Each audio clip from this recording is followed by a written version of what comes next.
Bună dimineața! Suntem la Refugiul Speranțelor, în Piatra Craiului.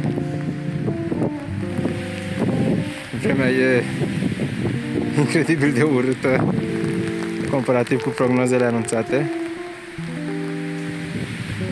Planul era să urcăm creasta frumoasă din Călineț, să cu ploaie, vânt, rafale puternice, cred că vom schimba planul sau chiar vom coborî.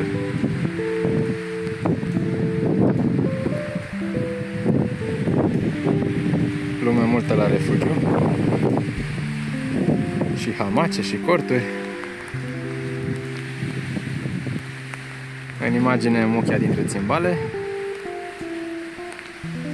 și continuarea brâului de mijloc.